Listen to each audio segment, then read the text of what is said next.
Pues brevemente, hermanos, un pedacito de alabanza para nuestro Señor. Damos muchas gracias a Dios porque tenemos un día más de vida, porque Él nos reúne para escuchar su palabra, para recordar sus maravillas preciosas que hizo en el Antiguo Testamento y que sigue haciendo, que hizo a través de nuestro Señor Jesucristo, para salvarnos, para llegar a usted, a mí, a nuestra vida, para ser diferentes.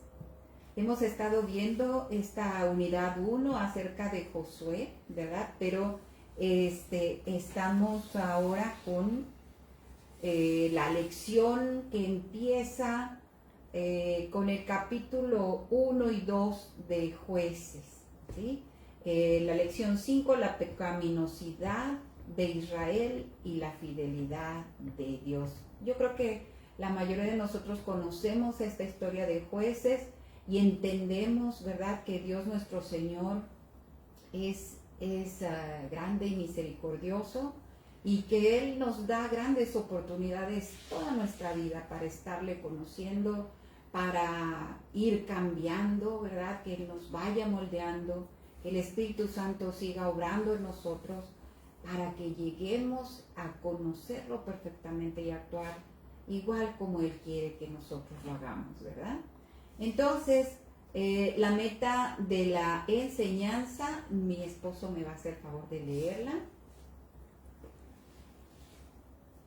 La pecaminosidad. Reconocer, la meta de la enseñanza. Reconocer las serias consecuencias de la rebelión. Conocer que el pecado comienza en el corazón y a veces mucho tiempo antes de que sus efectos sean visibles. Comprometernos a rechazar el ciclo del pecado antes que comience. Así es, 3 cosas, ¿verdad? Conocer esas serias consecuencias de la rebelión y también que ese pecado, esa rebelión, ¿verdad?, comienza muchísimo antes de que nosotros lo llevemos a cabo, comienza en el corazón de nosotros. Y también, ¿verdad?, nos quiere llevar esta lección a comprometernos a rechazar ese ciclo de pecado antes de que comience. Entonces, estaremos leyendo allá el capítulo 2 de Jueces. Este capítulo, hermanos, funciona como un resumen introductorio de todo lo que es el libro, mostrando algo que se va a estar repitiendo, es el ciclo de pecado. Pecado, juicio, clamor al Señor, compasión del Señor, esa liberación, y luego otra vez una nueva caída, juicio, clamor, y otra vez el Señor en su grande compasión liberando al pueblo. ¿Qué les pasó? Entonces vamos a meditar también en Jueces 1. Les voy a dar rápidamente los puntos claves de Jueces 1. Inicia del verso 1 al 10 con la fidelidad, pero no completa. Porque después de la muerte de Josué, los israelitas consultan a Dios sobre quién irá primero a la batalla para que puedan salir adelante. Esta acción, ¿verdad?, muestra esa dependencia en el Señor inicial. Judá, o sea, la tribu de Judá liderea y obtiene victorias porque Dios estaba con ellos todavía. Ahí se marca la diferencia entre confiar en Dios y actuar por cuenta propia, hermanos. Luego tenemos las conquistas parciales entre los versículos 11 al 36. Dice que algunos grupos lograron victorias, Judá, José, etc. Muchos no expulsaron completamente a los cananeos. Les pasó lo mismo que en el capítulo 3, cuando estábamos viendo que fueron engañados y que permitieron que cananeos sobrevivieran y estuvieran conviviendo con ellos, compartiendo la heredad que Dios les había dado. Pero ahora estas tribus no los expulsan por su cuenta, no expulsan por completo a los cananeos. En lugar de obedecer el mandato de Dios de destruirlos, los dejaron habitar en la tierra o también los aprovecharon de que estaban ahí para someterlos a un tributo. A un tributo es un pago, que les dieran un pago. Pero sin embargo, esta decisión práctica, se puede decir, pues fue una desobediencia al Señor. ¿Por qué? Porque no acataron los mandatos que Dios había dado. Luego, los primeros signos de un compromiso con el mundo los vemos adelante de estos versos, cuando los israelitas empiezan a convivir con los pueblos paganos. Y esta tolerancia se convirtió en un tropiezo, hermanos. Lo que parecía pues una convivencia política, pues así, para estar tranquilos, también económica, para que nos den sus tributos, para que nosotros nos sostengamos. Todo eso se transformó, hermanos, en una debilidad espiritual, porque esos pueblos no adoraban, ni eran también, se puede decir, completamente entregados al Dios de Israel. Y luego este patrón se repetía en todo el libro, ¿verdad? La victoria inicial, una obediencia parcial, un fracaso por la falta de fe y la convivencia con el pecado. Así que este capítulo termina mostrando que pues la conquista de los israelitas quedó inconclusa, y eso explica pues ese trasfondo, porque el pecado mayor de los israelitas fue apartarse de Dios, es decir, la apostasía, ¿verdad? Que es lo que vamos a ver en Jueces 2 y 3, que es lo que vamos a ver ahorita. Entonces, Jueces 1 muestra ese problema raíz, no buscar plenamente al Dios nuestro Señor, no obedecer hasta el final por completo sus órdenes, ¿verdad? Y Jueces 2 ahora nos va a revelar, hermanos, una generación que no conoce al Señor porque no vieron sus obras ni tampoco recibieron esa fe de sus padres. Y Jueces 3 nos enseña el ciclo, el descuido espiritual que lleva a la esclavitud, que luego el clamor y la liberación, y después otra vez la vuelta al pecado. ¿Amén? Bueno, entonces, la verdad central, mi esposo va a hacer favor de leerlo. Los cristianos deben aferrarse firmemente a la fe en Jesús. Muy bien, de nuevo, por favor. Los cristianos deben aferrarse firmemente a la fe en Jesús. La historia de Israel, hermanos, nos recuerda que una fe superficial, los mandatos de Dios no cumplidos, nos llevan a una fe superficial porque queremos estar bien con el mundo. Y esa fe superficial no resiste el paso del tiempo. Sí, se perdieron en el camino, pasaron muchas décadas entre juez y juez en este libro de los jueces. Sin embargo, esa generación siguió y persistió en olvidar a su Dios, en ir a la idolatría. Hermanos, hoy también corremos ese riesgo, hermanos, cuando descuidamos nuestra relación con Dios. Usted, hermano, lee fielmente la Biblia del Señor, consulta al Señor. Hermanos, nosotros debemos de tener una relación más firme con Cristo nuestro Señor. Si no nos aferramos firmemente, como dice la verdad central, vamos a pasar por ese peligro. Debemos aferrarnos firmemente a esta fe en nuestro Señor Jesucristo para poder compartir nuestra fe, ¿verdad?, de una manera viva y eficaz a las nuevas generaciones, que ellos sepan que nosotros somos fieles al Señor. No solo participamos, ¿verdad?, de un nombre que decirnos cristianos, sino ser firmemente fieles a nuestro Señor en un mundo que siempre intenta distraernos con falsos sustitutos, hermano. Y ahora vamos a leer nuevamente a mi esposo Hebreos 3:12. Mirad, hermanos, que no haya ninguno de vosotros corazón malo de incredulidad para apartarse del Dios vivo. Amén. Es una advertencia. Hebreos 3:12. Es una advertencia que hace nuestro Señor y nos la hace constantemente. Muy bien. Esta imagen que vemos ahí es de un jefe de una tribu americana. Sabemos que había indios, ¿verdad?, antes que llegaran los americanos. Esta tribu tenía se llamaba Nesperset.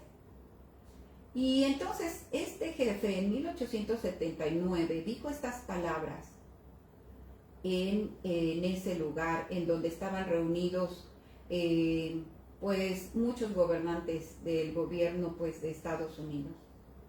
Y dijo así: he oído hablar y hablar, pero no se hace nada. Las buenas palabras no duran mucho a menos que sirvan de algo.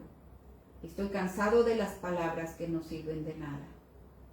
Me duele el corazón cuando recuerdo todas las buenas palabras y todas las promesas incumplidas. Este jefe de esta tribu expresa, hermanos, una profunda decepción y el dolor de su pueblo por las promesas incumplidas del gobierno de Estados Unidos. Tratados rotos, despalazamientos forzados, usted sabe la historia, ¿verdad? Cómo los corrieron de sus tierras, y sufrimiento de su pueblo. Hermano, ¿alguna vez usted se ha sentido así como este jefe de esta tribu? Que después de tantas promesas incumplidas usted siente que le falta algo, se siente frustrado al ver tanta necesidad. Yo creo que las vemos todos los días. No hay suficiente transportación, la gente la verdad es que sufre muchísimo para llegar a sus hogares, a sus lugares de trabajo. La verdad sí, quizá nos sentimos frustrados, ¿verdad? Porque no se nos han cumplido promesas que nos han hecho. Sin embargo, hermanos, también nosotros hemos fallado en cumplir algunas veces lo que hemos prometido. Y así algo parecido ocurrió con Israel. Pasaron apenas unas décadas después de la muerte de Josué y el pueblo se olvidó de Dios y no, se olvidó desde luego de promesas que habían hecho. No se mantuvieron fieles, se apartaron poco a poco, hasta llegar a un punto como el que describe ahí en Jueces 21-25. ¿Lo leemos, por favor? Cada uno hacía lo que bien le parecía. Jueces 21-25. Amén. Y bueno, sabemos que el libro de Josué se le recuerda porque fue un libro lleno de victorias. Sin embargo, el libro de Jueces tristemente lo vemos lleno de fracasos, porque se convirtió en ese ciclo, ¿verdad? Surgió esa nueva generación que no conocía a Dios ni había visto sus maravillas. Josué, hermanos, murió a los 110 años y con él también terminó aquella generación de líderes fieles. Con el tiempo, dice la palabra, que surgió otra generación y después vino una generación más. Y los israelitas comenzaron a hacer alianzas con los cananeos que sus padres habían dejado en la tierra, y poco a poco su corazón se inclinó hacia la idolatría. Y en medio de este ciclo constante de pecado, Dios nuestro Señor, hermanos, mostró su misericordia y levantó 12 o 13 jueces para guiar al pueblo de regreso a Él. Y pues bueno, como hemos estado diciendo, este pueblo, ¿verdad?, no conocía al Señor. ¿Por qué no conocía al Señor? ¿Cuál fue la raíz de ese problema? Pues leamos lo que decía Deuteronomio 6, del 6 al 9. Y ahora lo voy a leer. Yo dice: estas palabras que yo te mando, les leía a Moisés de parte de Dios a todo el pueblo. Estas palabras que yo te mando hoy estarán sobre tu corazón y las repetirás a tus hijos y hablarás de ellas estando en tu casa, andando por el camino y al acostarte y cuando te levantes, y las escribirás en los postes de tu casa y en tus puertas. Israel fue quien recibió este mandato claro: guardar la palabra en el corazón. transmitirla a la siguiente generación. Pero en Jueces 2:10 leemos: se levantó después de ellos otra generación que no conocía a Jehová, ni la obra que él había hecho por Israel. Entonces Israel fue fiel mientras vivió Josué y los ancianos, pero no se continuó recordando al Señor y sus obras. Entonces las nuevas generaciones, el resultado de lo que leemos es, ¿verdad? Y después, en el capítulo 12, verso 11, dice: después los hijos de Israel hicieron lo malo ante los ojos de Jehová y sirvieron a los Baales. Como vimos en la clase anterior, cuando empezaron a unirse a estos cananeos, escuchamos toda la depravación que consistía en unirse a la adoración y al servicio a los Baales. Dejaron a Jehová, el Dios de sus padres, que los había sacado de la tierra de Egipto, y se fueron tras otros dioses, los dioses de los pueblos que estaban en sus alrededores, a los cuales adoraron y provocaron a ira a Jehová. Y dejaron a Jehová y adoraron a Baal y a Astarot. Y se encendió contra Israel furor de Jehová, el cual los entregó.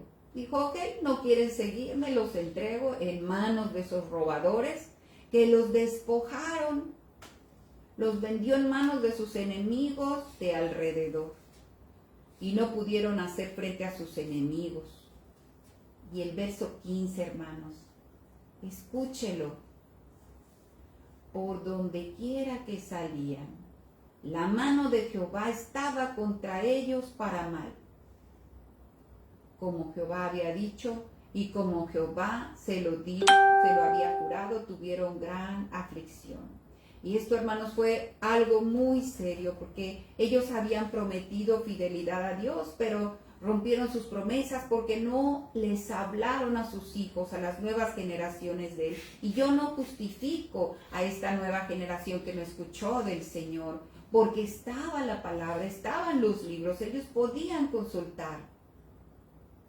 Pero se olvidaron de Dios, y el resultado fue que esa ira del Señor se encendió contra ellos. Y como sabemos, ¿verdad? Como dice la palabra, el que habita al abrigo del Altísimo mora bajo la sombra del Omnipotente. Pero aquí el Señor quitó su protección, permitiendo que fueran oprimidos, hermanos.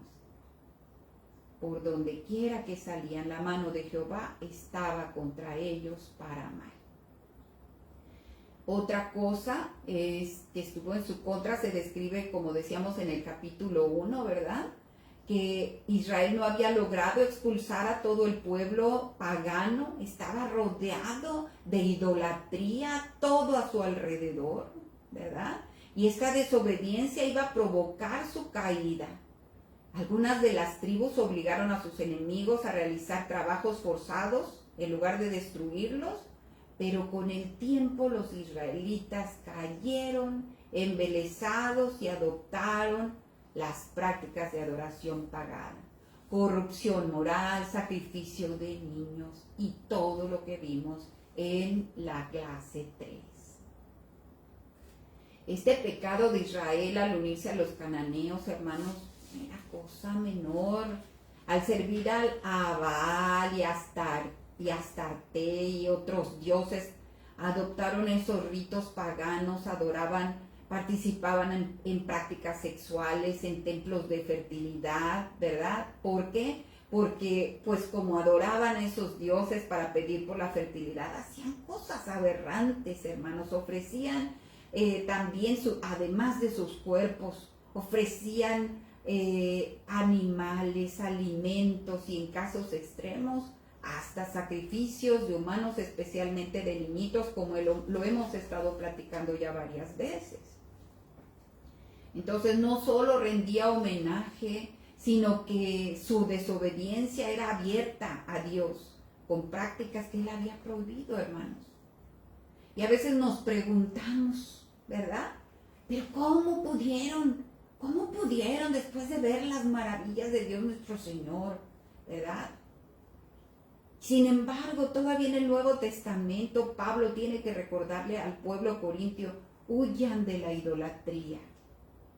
Y Juan también en su primera parte, en su primera carta, les dice, aléjense de todo lo que pueda ocupar a Dios en su corazón, es decir, huyan de la idolatría nuevamente. Debemos mantenernos firmes en Jesús, como decíamos al principio, ¿verdad? ¿Cómo es la idolatría hoy en día? Pues todo lo que ocupa el lugar del Señor. No solo una estatua, que ya es bastante adorarlas o venerarlas como si pudieran oírnos.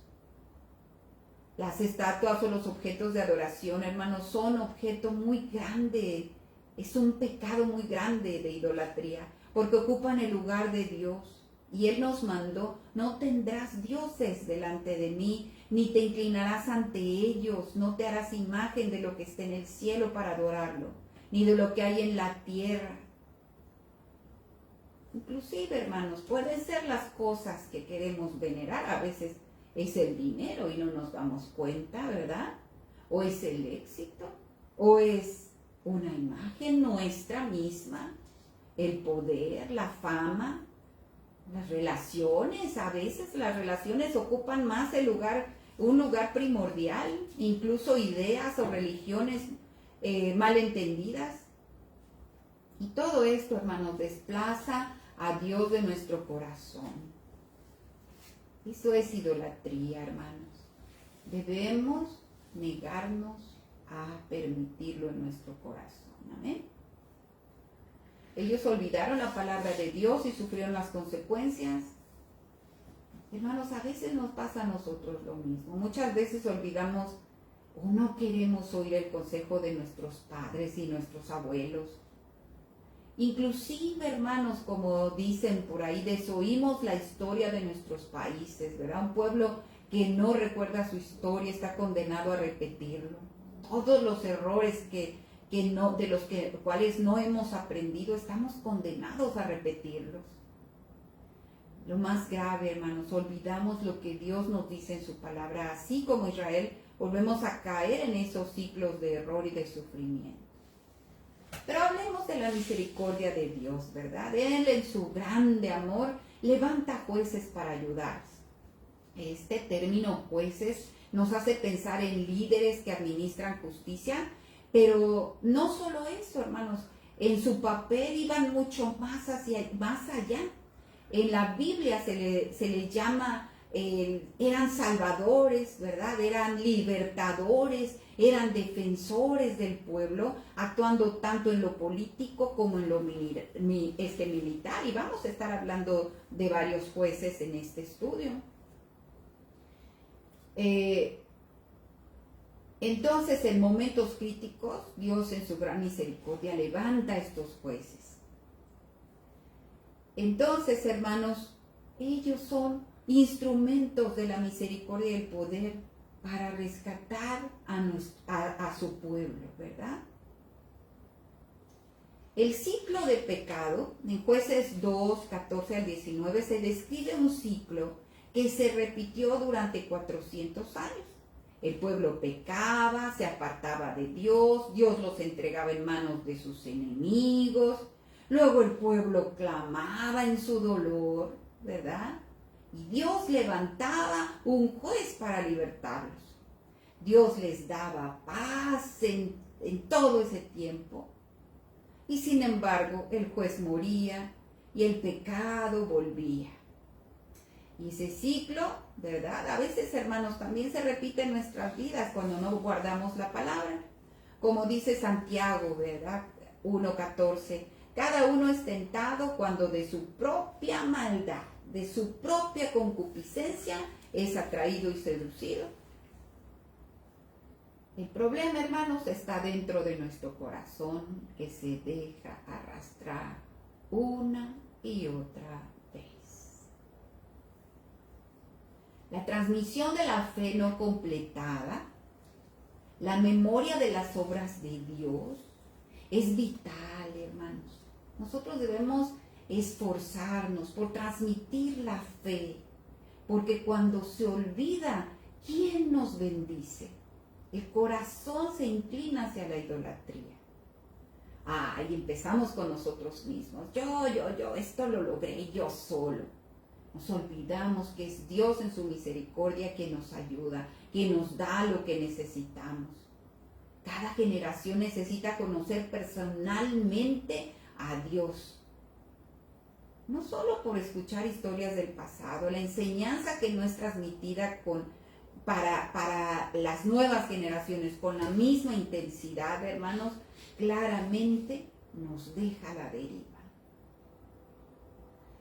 Y papá Dios dejó ese mandato, ¿verdad?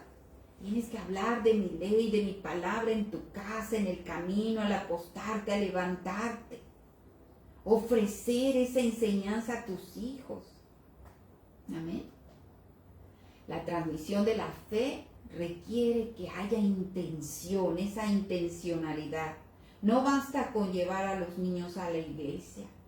Necesitan ver también en nosotros que nosotros estamos viviendo con fe en el hogar y en nuestra práctica diaria. Amén. Amén. Entonces Dios nuestro Señor responde con gracia. Aun cuando fallamos, Dios nos llama a volver para permanecer fieles. Siempre necesitamos ese arrepentimiento, hermanos, y estar derechito en el camino del Señor. El siguiente, pues vamos a ver a uno de esos libertadores que dejó nuestro Señor. El Espíritu unge a Otoniel. La idolatría trae juicio. Y vamos a estar leyendo allá Jueces 3. 7 y 8 dice, dice que cuando nosotros quebrantamos la ley tenemos que enfrentar consecuencias. Y hay personas que hoy en día están enfrentando consecuencias de haber quebrantado la ley, que hoy están en prisión, están en la cárcel. Entonces estamos a punto de ver cómo los israelitas van a lidiar con las consecuencias de haber quebrantado la ley del Señor. Dice el verso 7. Hicieron pues los hijos de Israel lo malo ante los ojos de Jehová, y olvidaron a Jehová su Dios, y sirvieron a los Baales y a las imágenes de acera. Y la ira de Jehová se encendió contra Israel, y los vendió en manos de Cusán Risataim, rey de Mesopotamia, y sirvieron a los hijos de Israel por 8 años. Este rey es descrito, hermanos, Cusán Risataim, como el primer opresor de Israel cuando llegó a Canaán. Fíjense, este nombre significa doblemente malvado. Y es porque los israelitas lo consideraban especialmente cruel. Era poderoso. Su influencia se extendía desde el norte del mar de Galilea hasta las áreas más remotas, y su dominio sobre Israel duró 8 años, durante los cuales el pueblo sufrió opresión, servilismo. Ellos debían de haberse sentido muy avergonzados, hermanos, por esa situación. Y entonces debieron recordar a Dios y arrepentirse de haber sucumbido a la idolatría. Qué humillante y vergonzoso, hermanos, de ver después, me imagino, después de escuchar por fin las historias de todo el poder que tenía nuestro Señor, cómo cayeron bajo el yugo de una potencia extranjera. Entonces, dice el verso 9, clamaron los hijos de Israel a Jehová. Después de sufrir bajo el yugo de Cusán Risataim, los hijos de Israel finalmente clamaron a Jehová.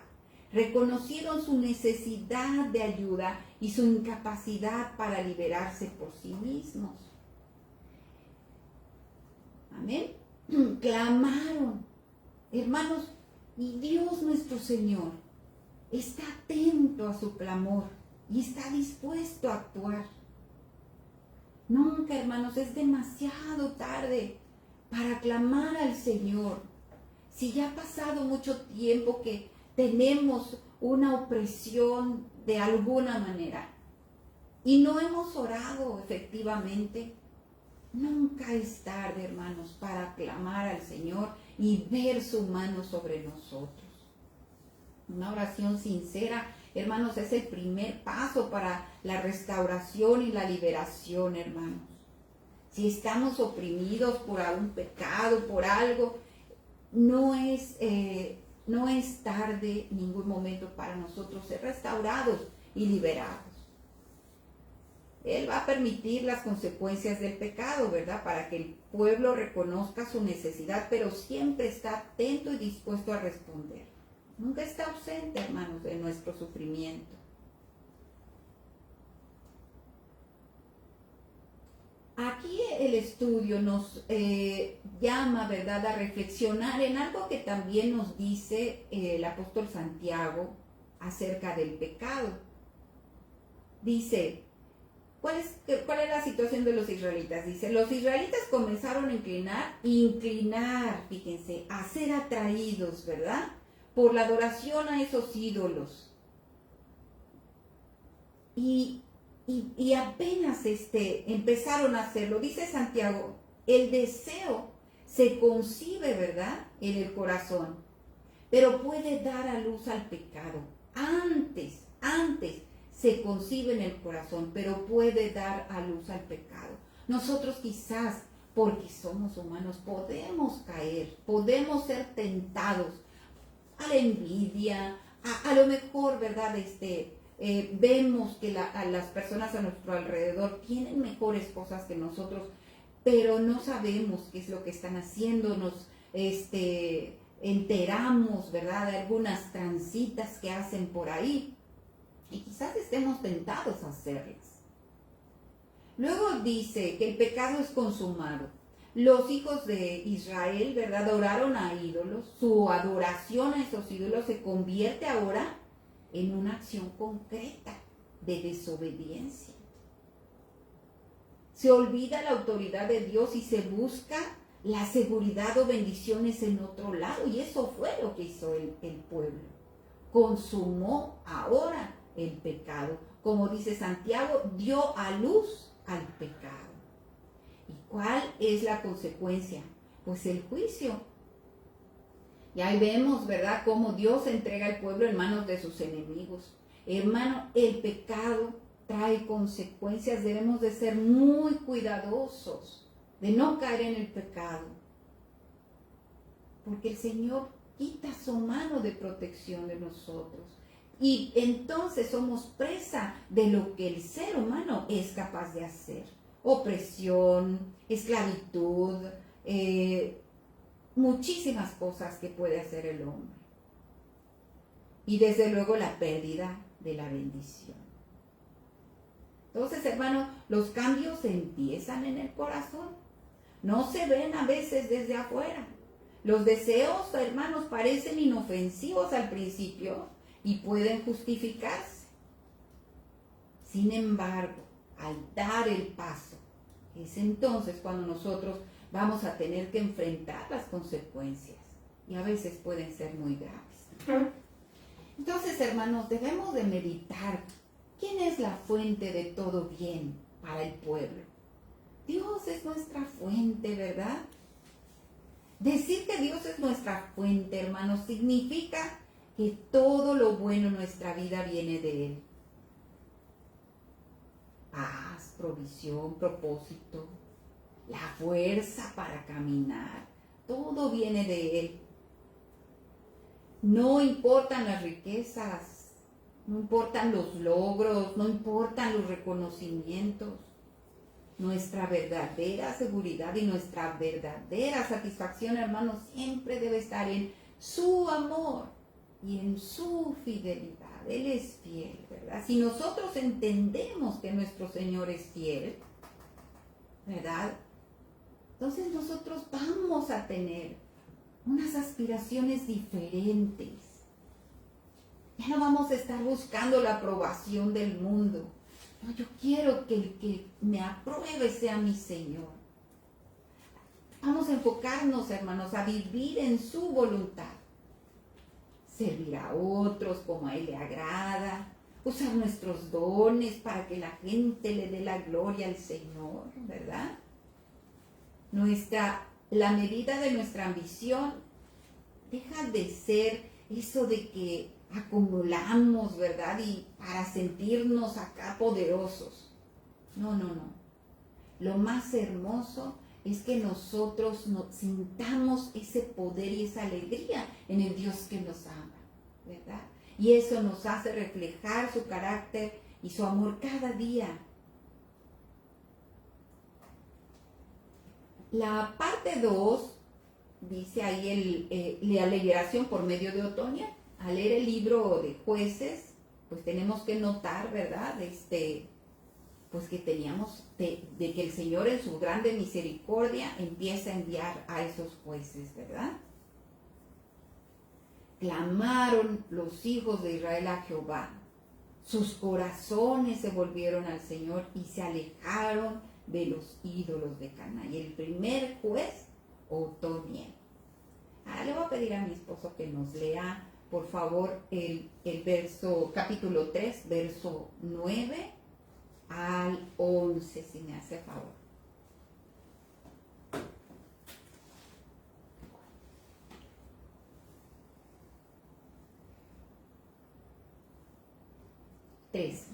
Capítulo 3, verso 9 al 11.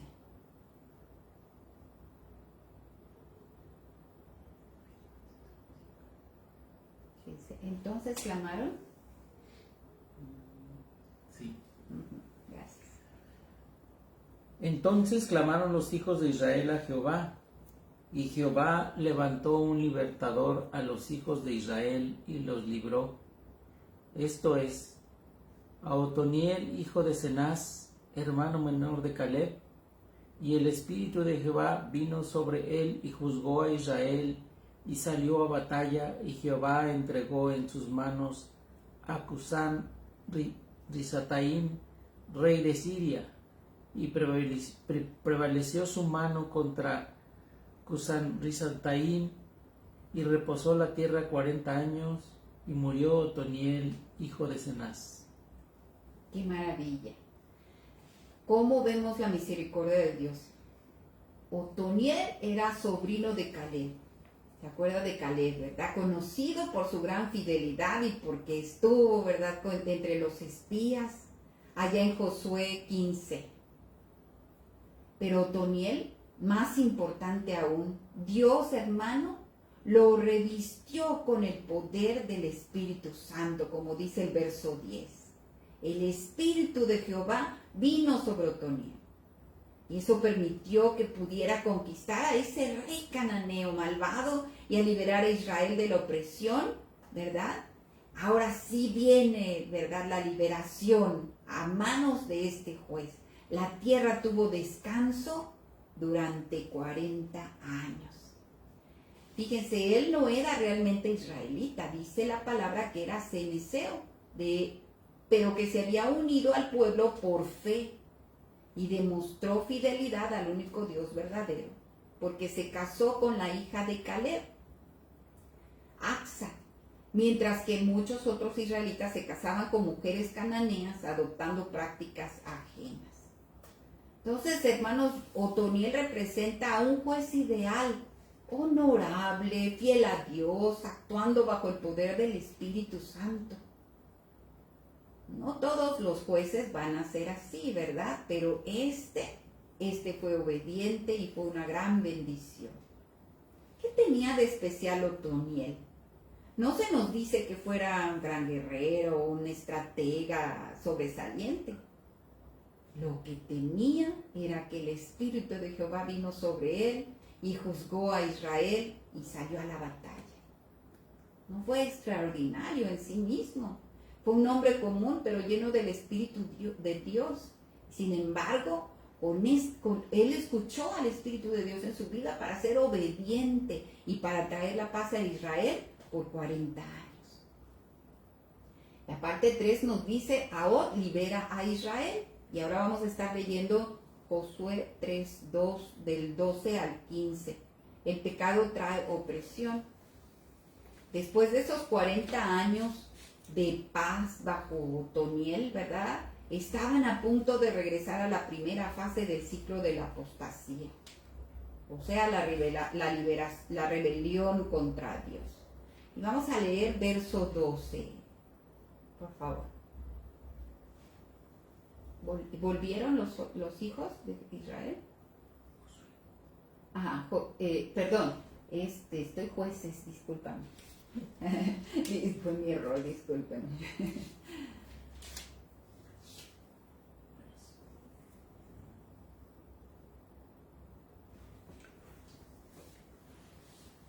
¿Del 12 al cuál? Del 12 al 15. 15. Okay. Y volvieron los hijos de Israel a hacer lo malo ante los ojos de Jehová. Y Jehová fortaleció a Eglón, rey de Moab, contra Israel, por cuanto habían hecho lo malo ante los ojos de Jehová. Este juntó consigo a los hijos de Amón y de Amalec, y vino e hirió a Israel y tomó la ciudad de las palmeras. Y sirvieron los hijos de Israel a Eglón, rey de los moabitas, 18 años. Y clamaron los hijos de Israel a Jehová, y Jehová les levantó un libertador, a Ahod, hijo de Gera, benjaminita, el cual era zurdo. Y los hijos de Israel enviaron con él un presente a Eglón, rey de Moab. Hasta ahí. Se registra la muerte de Otoniel y empieza otro ciclo pecaminoso. Y volvieron los hijos de Israel a hacer lo malo ante los ojos de Jehová. Eso no se sabe si fue inmediatamente después o si hubo un lapso corto en este punto, pero la narrativa bíblica deja entender que la muerte de Otoniel marcó el fin de la fidelidad de esa generación que estuvo con Otoniel, y que Israel se mantuvo fiel mientras vivió Otoniel, y hubo paz mientras vivió Otoniel. Y después de su muerte, el pueblo volvió al pecado, y es cuando cae sobre este rey, ¿verdad? Otra vez el Señor fortalece, como dice la palabra, fortalece a este rey llamado Eglón. ¿Bien? Continuemos. Entonces, hermanos, en resumen, ¿verdad? Israel volvió a hacer lo malo ante los ojos de Jehová. Dios fortalece a Eglón, rey de Moab, quien, aliado con amonitas y amalecitas, derrotó a Israel y ocuparon la ciudad de las palmeras, esto es Jericó, y los israelitas sirvieron a Moab durante 18 años. Luego el libertador levantado por Dios lo vemos del verso 15 al 23. Israel clama a Jehová, él levanta a Ahod, zurdo, es decir, que no usaba bien su mano derecha, sino más bien su mano izquierda, de la tribu de Benjamín. ¿Y saben qué pasó? Que él fabricó una espada de 2 filos, corta, y la ató a su muslo derecho, y fue a entregarle ese tributo del que estábamos oyendo ahorita en la lectura que hacíamos. Le llevó a este hombre, Eglón, era un hombre obeso, gordito. Y después de despedir a los que llevaban ese tributo, regresó con un pretexto de darle un mensaje secreto de Dios. Entonces, cuando salen todos para que él escuchara ese mensaje de Dios, Ahod sacó la espada y la hundió en el vientre de Eglón. Fue una muerte terrible, porque la pone de modo que la empuñadura desapareciera dentro de su gordura. Cerró las puertas y escapó por un corredor secreto. El escape y la confusión de los siervos. Los siervos de Eglón pensaron que el rey estaba en el retrete y tardaron en entrar. Y eso dio tiempo a Ahod para escapar a Seirat, un pueblo cercano. Luego viene la victoria de Israel. Después del verso 27 al 30, leemos que Ahod tocó la trompeta en la región montañosa de Efraín y convocó a Israel. Los israelitas tomaron los vados del Jordán para impedir la huida de los moabitas. Dice la palabra que derrotaron a unos 10,000 hombres fuertes de Moab. Y así Moab, el pueblo, quedó sometido bajo la mano de Israel y la tierra reposó 80 años. 80 años.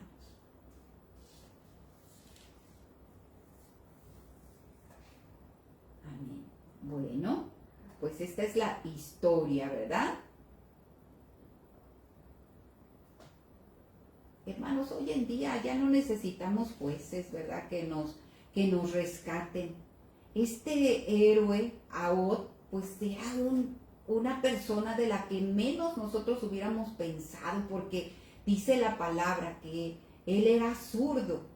Y en la cultura de muchos años se le despreciaba a las personas que fueran zurdas, los hacían ver como débiles, los hacían ver como poco aptos. Pero justamente es esa la debilidad que permite, ¿verdad?, esa osadía y esa hazaña que tuvo, ¿verdad? Con una espada corta y oculta en el muslo derecho, este rey no espera en ningún momento que lo vaya a atacar.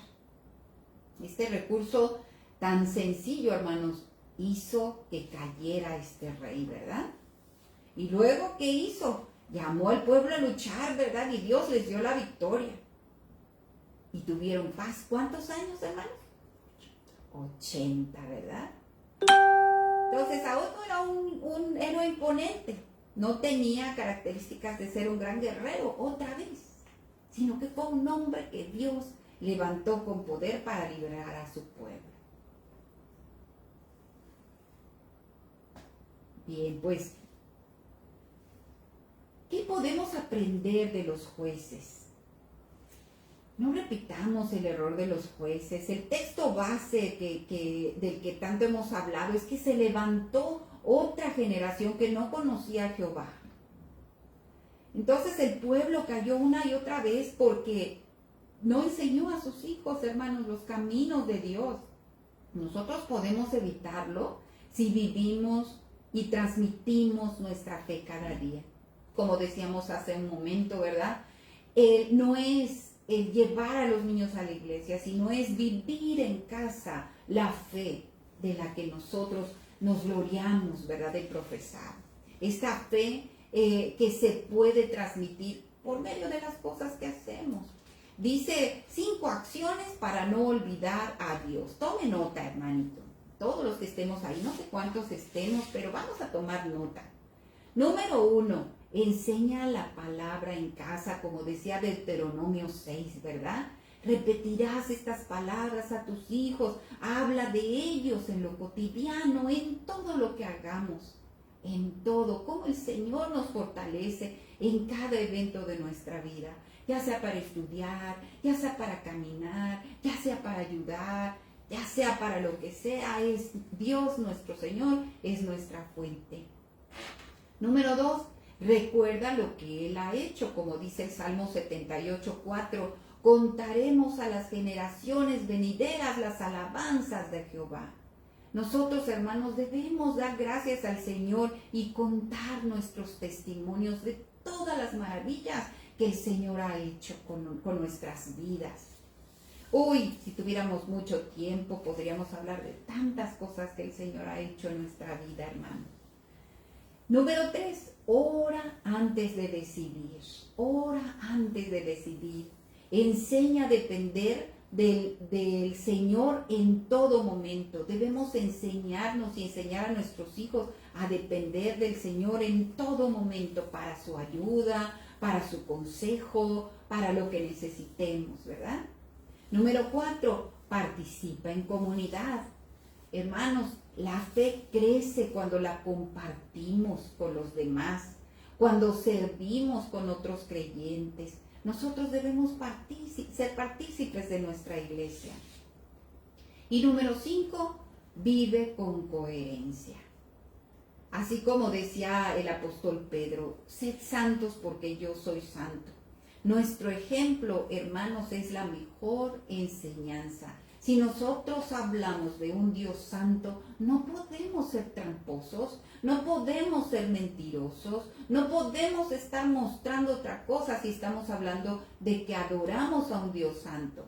Si nosotros conocemos que a Dios le encanta la santidad, nosotros debemos buscar esa santidad y ser testimonio de vida hacia las personas que nos rodean. Entonces, hermanos, que no se nos olvide que cuando Dios está presente en nuestro hogar, su verdad permanece en cada generación. Que no se nos olvide, hermanos, estamos en peligro y las generaciones que vienen están en peligro. Y ya casi terminamos. ¿Qué nos dice el Señor? Dios capacitó a Otoniel y a Og para liberar a Israel de sus opresores, incluso cuando el pueblo estaba atrapado en la idolatría y el pecado. Él preparaba activamente a los jueces para el momento en que Israel volvería a clamar por ayuda. De la misma manera, Dios nos prepara para los roles que nos ha llamado a desempeñar. A medida que lo buscamos, pues nos alejamos de la tentación, seguimos su dirección, así podemos llevar la libertad y la victoria de Jesús, hermanos, porque Jesús nos libertó, ¿verdad? Y esta victoria nosotros debemos llevarla a aquellos que están oprimidos, que están sufriendo las consecuencias de su pecado. Hay personas que están encadenadas a un pecado. Debemos llevarles ese mensaje de victoria para que puedan ser libres en el nombre de Jesús. Amén. Bueno, pues la tarea, ministerio en acción. Siga la dirección de Dios. Vamos a preguntarnos, ¿me está guiando Dios hacia una nueva área de servicio quizás? Y yo estoy sentadito, ¿verdad? Sin hacer nada. No se intimide. Confíe que Él lo va a capacitar para cumplir su llamado. Deje que su fe y su obediencia marquen la diferencia en la vida de otros, como esos jueces a quien Dios levantó y a quien Dios preparó. También nos dice el ministerio en acción que acompañemos a un hermano en la fe y que miremos a su alrededor, ¿verdad? Que miremos a nuestro alrededor si algún hermano creyente puede estar luchando o enfrentando tentaciones. Hay que acercarse a él con comprensión y con apoyo para animarlo a mantenerse firme en Jesús. Y recuerde que su compañía, hermano, su consejo, pueden salvar a este hermano. Pueden fortalecer su fe para que pueda caminar nuevamente sin desviarse. Qué importante como iglesia apoyarnos en momentos de peligro. No debemos juzgar, hermanos. Si somos listos, si Dios, el Espíritu Santo, nos está guiando a una persona que está viviendo el pecado, hermanos, hay que acercarnos con amor para animarlo a que vuelva al camino del Señor. Y por último, dice, sea luz para quienes viven oprimidos por el pecado. Piense en un amigo, aunque no sea creyente, familiar o compañero de trabajo, que esté oprimido por el pecado.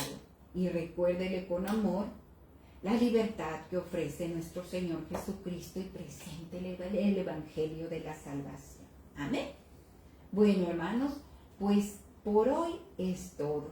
Esperamos verlos pronto, hermanos. Vamos a seguir uniéndonos, ¿verdad? Para seguir aprendiendo de estas maravillosas verdades que tiene el Señor para nosotros.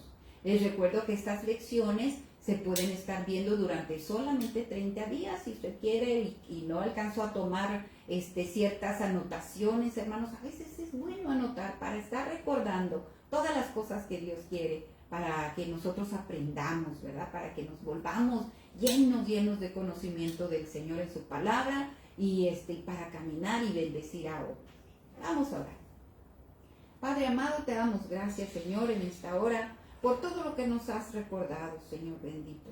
Tú eres, Señor, un Dios poderoso, compasivo, Señor, que tienes misericordia de nosotros que somos pecadores. Padre, extiende tu mano preciosa, Señor, sobre todos nosotros, Padre. Síguenos abriendo los ojos, Señor, para que veamos nuestra condición espiritual, Señor, para que entendamos, mi Dios, Padre, que tú, Señor, nos llamas a ser santos porque tú eres santo. Te bendigo y te alabo y te pongo en tus manos, Señor, todas las necesidades, Señor, de nuestra iglesia, Padre, del más pequeño hasta el más grande, mi Dios, seas tú, Señor, con cada miembro de nuestra congregación, Señor. Los bendigas y los ayudes, Señor, en sus ministerios que tú vas a levantar en cada uno de ellos, Señor. No importa la edad, Padre, tú siempre, Señor, tienes, Padre, cosas que ponernos a hacer, Señor, porque fuimos creados, Señor, hechura tuya, Señor, para andar en tus obras. Bendice a tu iglesia, te lo pedimos, mi Dios, en el nombre de Jesús. Gracias, mi Dios. Amén.